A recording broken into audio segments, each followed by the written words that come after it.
Say you, Daddy. All right. Oh, here we go. Here we go. I don't have enough room. Oh, don't try to get on the covers, honey. It's too hot. Yuck. I want it. I'm covered up. Like some nights I was sweating. How did we record? Did you push down record? Yep. Oh, Hunter, I didn't know you did that. Okay, here we go. Oh, it's really hot. Sweetheart, that's as much as covers as you're going to get. You surely want them on? I was sweating in the car. I've been sweating all day. It's really hot because it's the end of August. This is the last day of August today. You know that? Did you know that? No. Well, thank you, Hunter Toot Toot. Thank you, Hunter Toot Toot. Yeah, this is August 31st, 1991. How come you always say that? Oh, because I want you to ask me how come I always say that. Listen, Hunter, you may be 10 years old and we'll listen to these tapes, and you know what we will say? I'm not 10, I'm 5. No, but when you were 10, we'll probably get out these tapes and we'll say, listen to how Hunter talked when he was 5. Hi, CD. I'm a girl, huh? You already know. I know how you talk right now, but 5 years from now, when you're 10, I'll have forgotten. I'm looking at you, and I love you, and you're just gorgeous. You're gorgeous, and we'll all right, now, cool it, chill out now. We'll also look back, and we will say, here's Cheyenne, and Cheyenne was 3. This is how Cheyenne sounded when she was 3 years old. Will that be funny? Oh, row yourself. What do we do tonight? Today's Saturday. Okay, Shy, now wait. No more wow. No, chill out. You guys had too much pizza. What did we do? Hey, can I go to the ice cream store or go to Pizza Hut? That's about it, I guess, isn't it? We went to play. Mommy and Daddy played a lot of hard tennis. Wore ourselves out. Then we went to Pizza Hut. Yep. And we had Hunter's request, which was for... Ice cream. No, Hunter wanted a certain kind of pizza. What kind did he want? Cheeseburger. Cheeseburger pizza. Cheeseburger. He wanted cheese booger pizza. Yeah, boogers. It was booger pizza. It had great big boogers all over it. No. Cheyenne didn't want to eat them. She wanted pepperoni. Cheeseburger. Those were boogers on it. No, cheeseburger. Hamburger. No, those weren't. Those were boogers. No, it wasn't. Hamburger. Then we went to Baskin Robbins and had an ice cream cone. How come they call it that for? That's its name. That's the name of it. They should call it Penguin. Penguins is a yogurt store in Malibu, and it's hot in the Malibu. The Sedona? Huh? The cold in Sedona? No, it's going to be hot in Sedona too. We're going to Sedona next week. Where are we going this weekend? This is Labor Day weekend. Where are we going to go tomorrow? Where? We're going to... Head.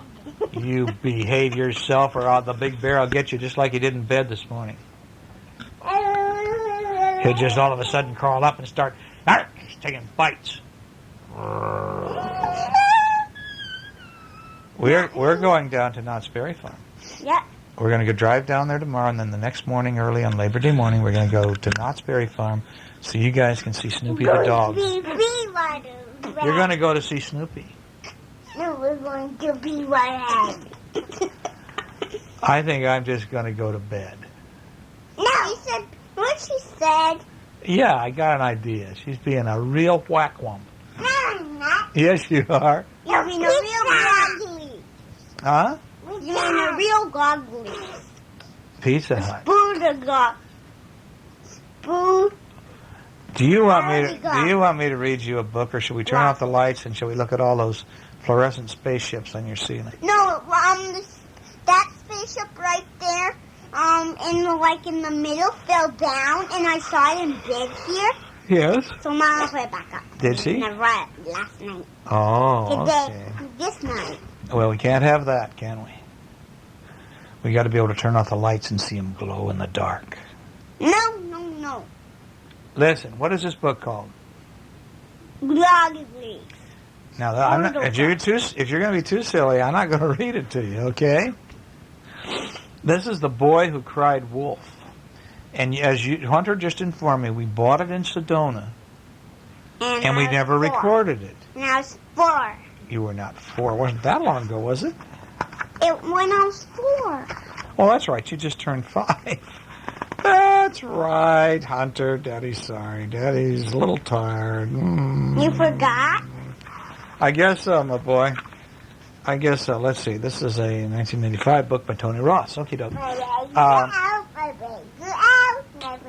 The big bad wolf will eat them. The big bad wolf will eat them. Okay, here we go. Once upon a time, a little boy lived on this side of the mountains, and his name was Willie. But on the other side of the mountains, a wolf lived in the lap of luxury, and nobody ever asked his name.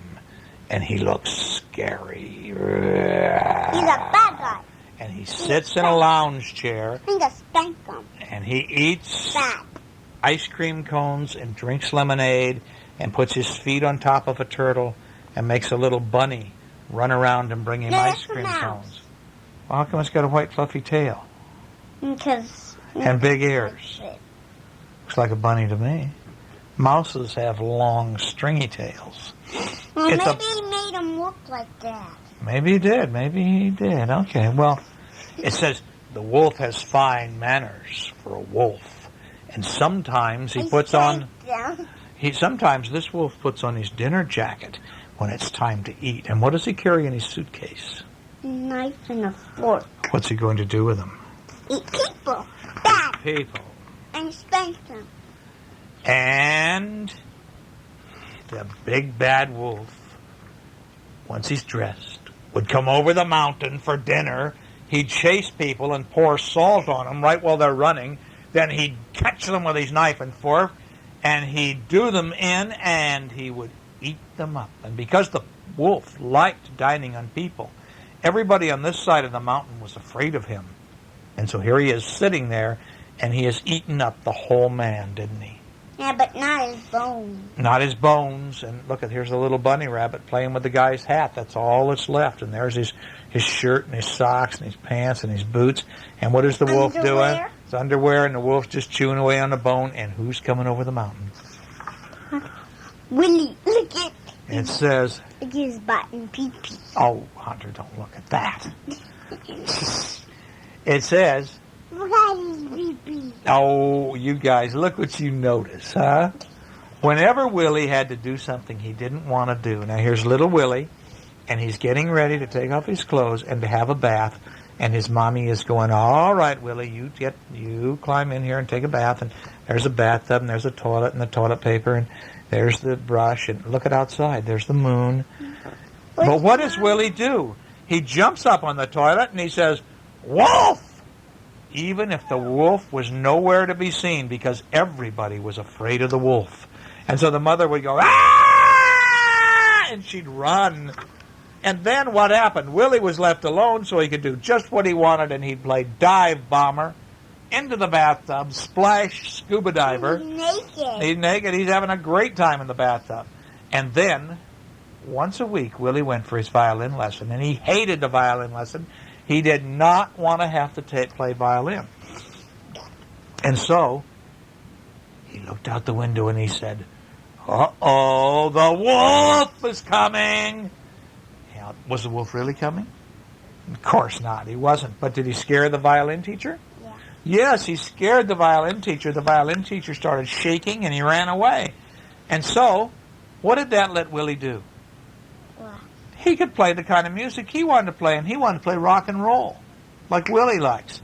And so he'd put it on, and he'd play it like a guitar, and he'd go, bam, bam, yeah. See, and so he's playing this wild fuzz guitar here. And there's his little bunny. The bunny's playing a spoon, and the mice are dancing. And even a couple of ants are dancing down there. Did you see them? Yeah. I saw them. Okay, now sometimes Willie cried wolf just for the fun of it. Here was an old man going down the road riding in his go-kart, and Willie jumped out of the bushes, and what did he say? What did he say? No, what did he say? He said, wolf! and it scared the old man. And then one day, Willie was riding in the mountains when the wolf jumped out from the rocks with his knife and his fork, and he is ready to eat up Willie. Oh, no, wolf!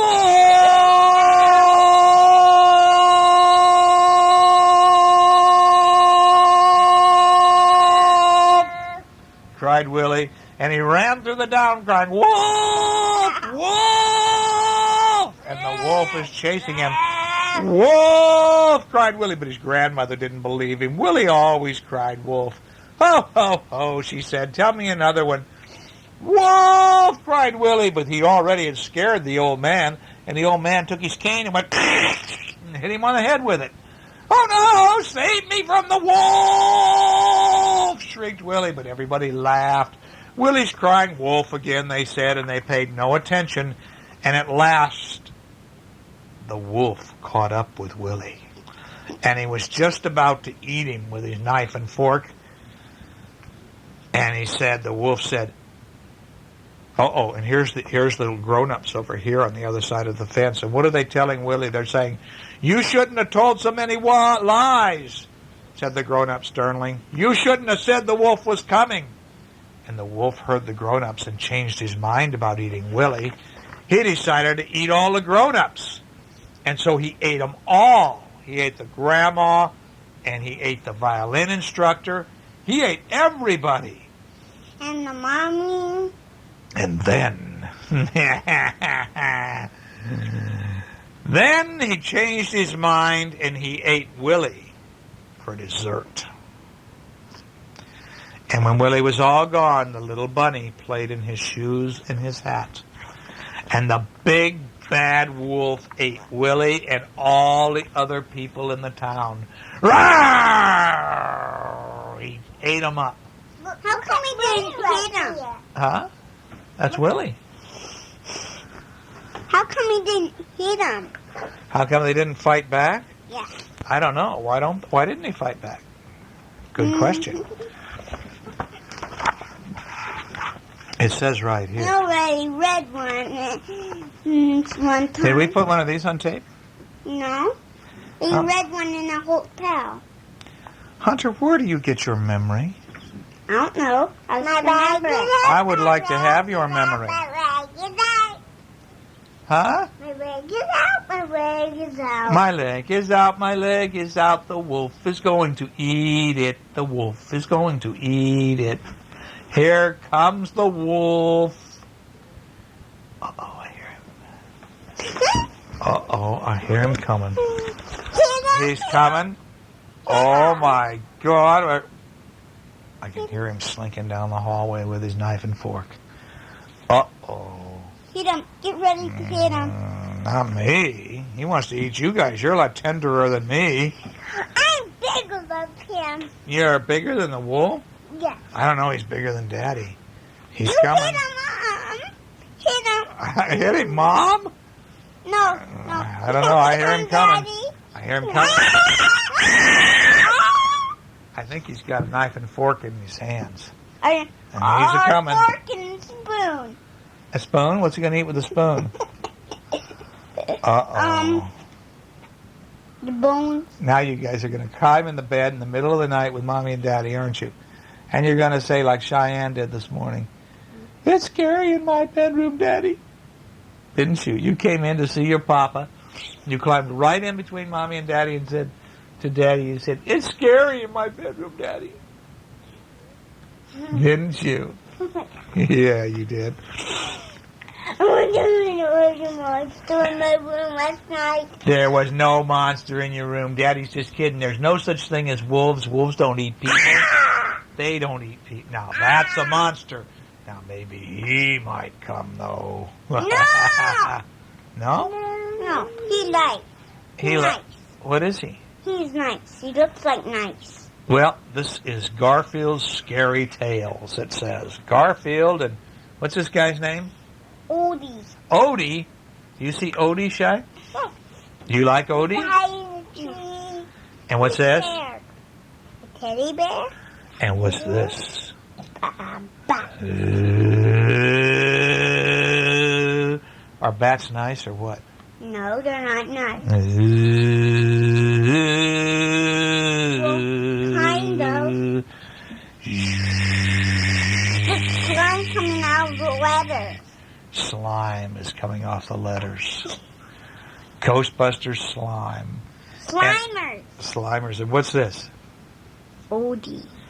But I mean, what is he thinking? How's he acting? He's acting scared. He's scared. Why does he have his teddy bear? Maybe because protect them. You think so? Mm-hmm. Well, the Midnight Stalker. Are you ready for this story? Yeah. Here we are, boys, said John to Garfield and Odie as he drove the car up a gravel driveway. Garfield opened his eyes.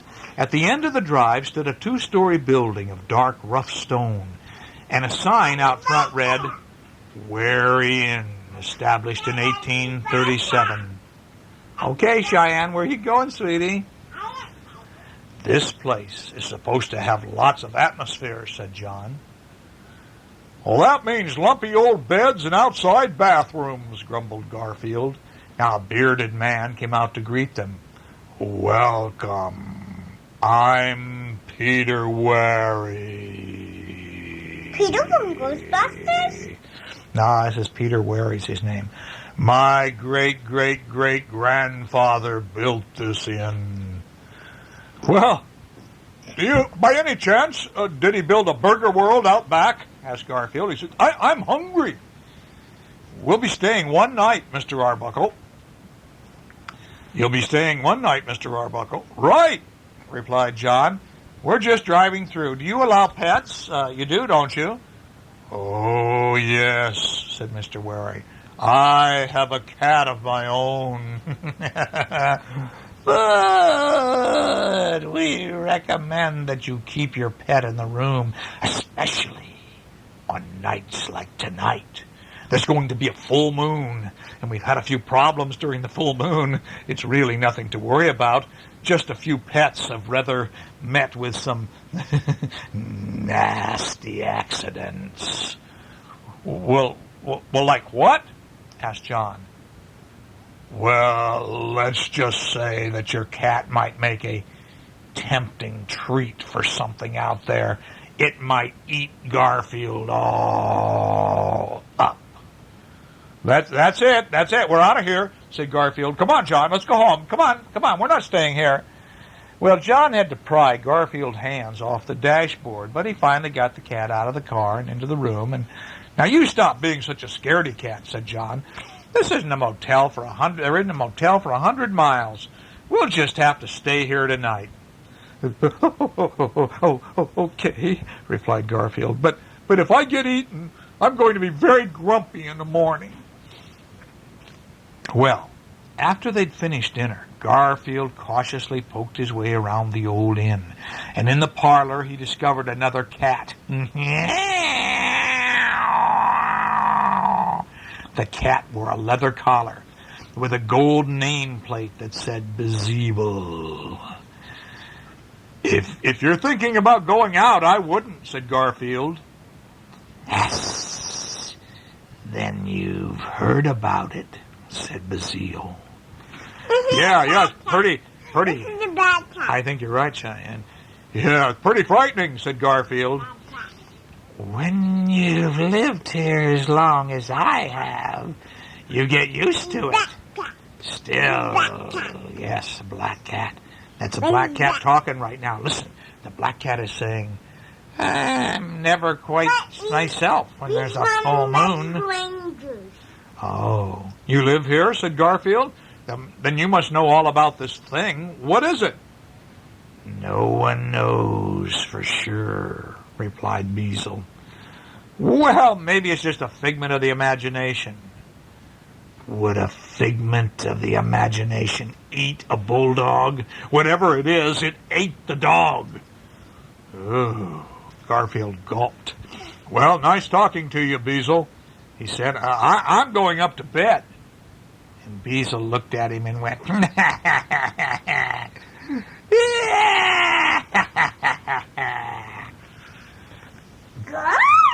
And that John and Odie slept soundly, but Garfield lay on his bed wide awake. And the longer he lay awake, the hungrier he got. I don't care how hungry you get, Garfield said to his tummy. No way I'm getting out of this bed. Now, I'm not hungry. I'm not going to get something to eat. But in the end, Garfield's appetite was stronger than his fear. He thought, well, I'll just sneak down to the kitchen and I'll race right back up here. And he slipped out of bed and he opened the door and the door went.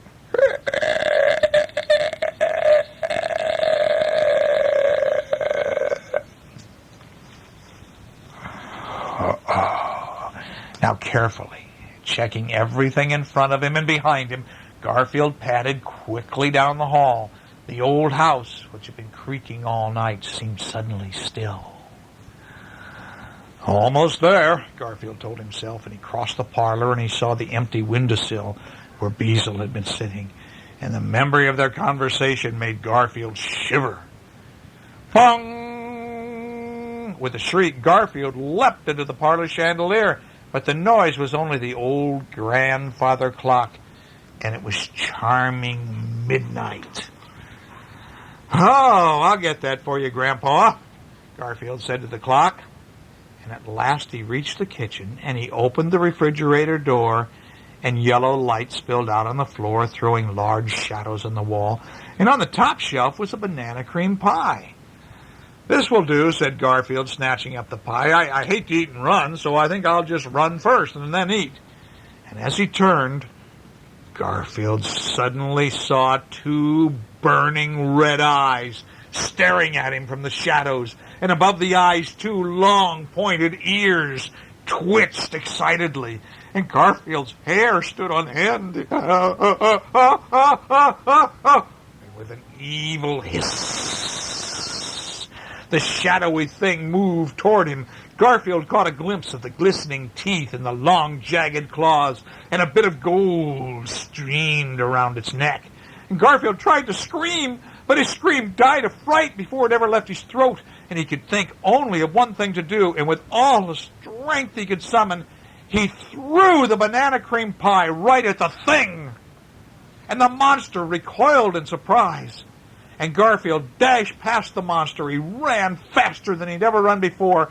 Garfield raced up the stairs and into the room, and he slammed the door, and he dove into bed, knocking John and Odie off the other side. And he went, and he was safe in bed. And the next morning, Mr. Wary asked John, well, did you have a good sleep? My cat went crazy, but that's not unusual, replied John. Something made the banana cream pie mess in our kitchen, said Mr. Wary. Maybe the monster stepped by for dessert. Yeah, like a slice for Garfield, said Garfield. Garfield couldn't wait for John to pack the car. He honked the horn impatiently, and finally John climbed behind the wheel and started the engine.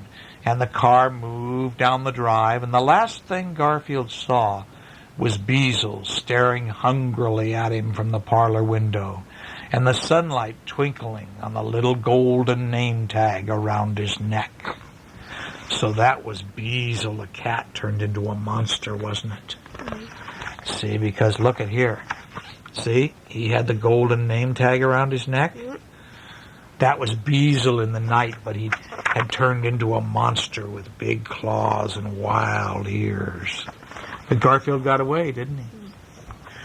Did you listen to that story with your hands over your face? I listened to that part. Did it scare you? Yes. You don't like it? Because I was scared of that part. You didn't like that, huh? What about listening to the tape? Are you going to want to listen to the tape? Maybe. Huh? Maybe. You sure? Should we read this one? Yeah. It's a ghost story again. It's called Terminal Terror. My new computer practically has a mind of its own, said John as he tapped information under the glowing video screen. There's more than I can say for you, remarked Garfield. It can pay the bills. It tells me when to take you and Odie to the vet. It's so smart, I may never have to think again. Who would notice, snapped Garfield. In any case, I'm hungry. See what you can program that machine to make us some dinner, will you, John? And later that night, there was a terrible storm, and John and Garfield and Odie huddled together under the covers while lightning crackled outside the windows.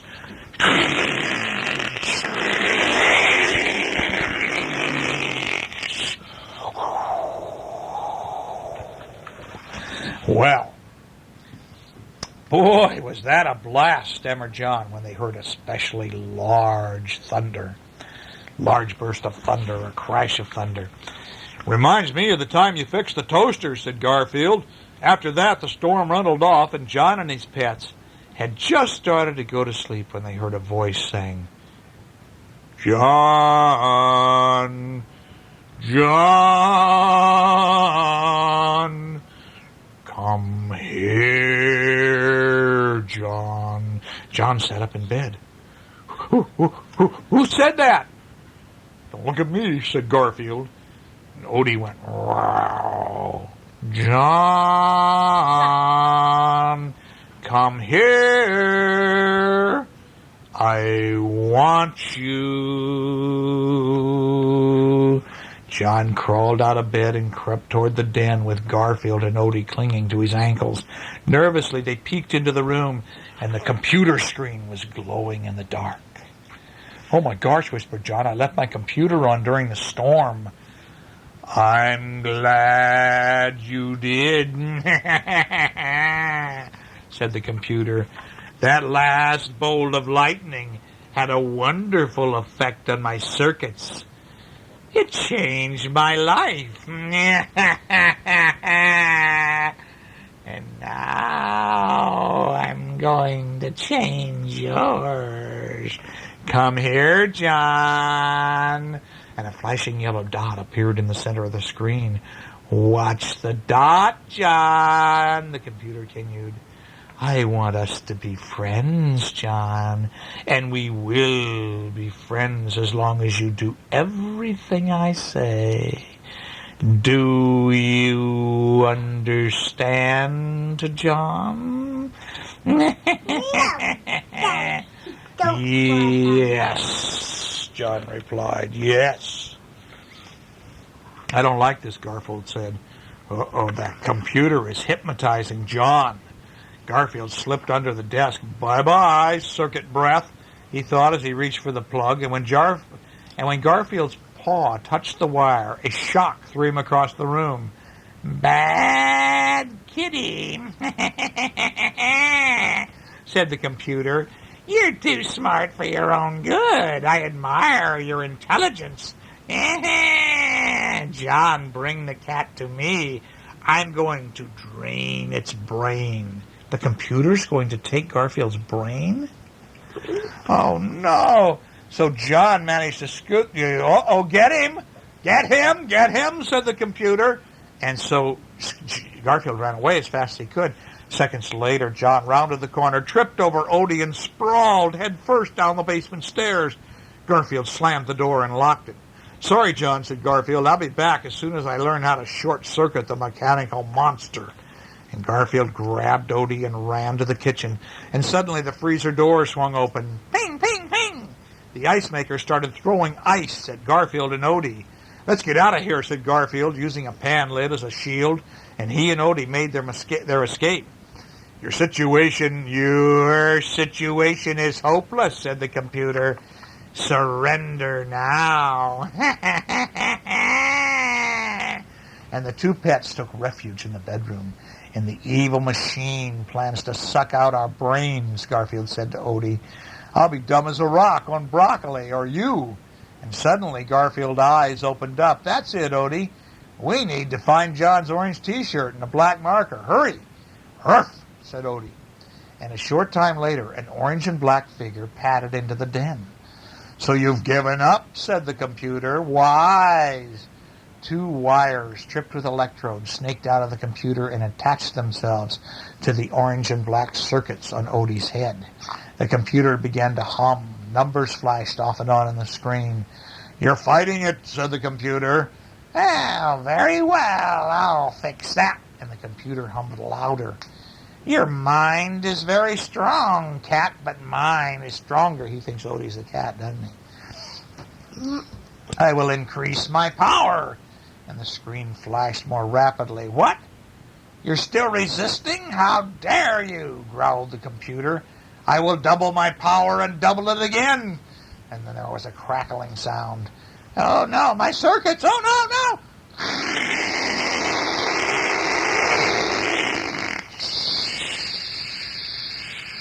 And the computer blew up. It was an evil, evil, bad computer. And so Garfield rushed into the room and hugged Odie. You did it, Odie, you did it. The disguise fueled him. Woof, woof, woof. By trying so hard to drain your brain, he overloaded his own circuits. You see, he couldn't suck out your smarts. You don't have any. And tonight, I'm glad you don't. So let's go get John up out of the basement. And so they went down to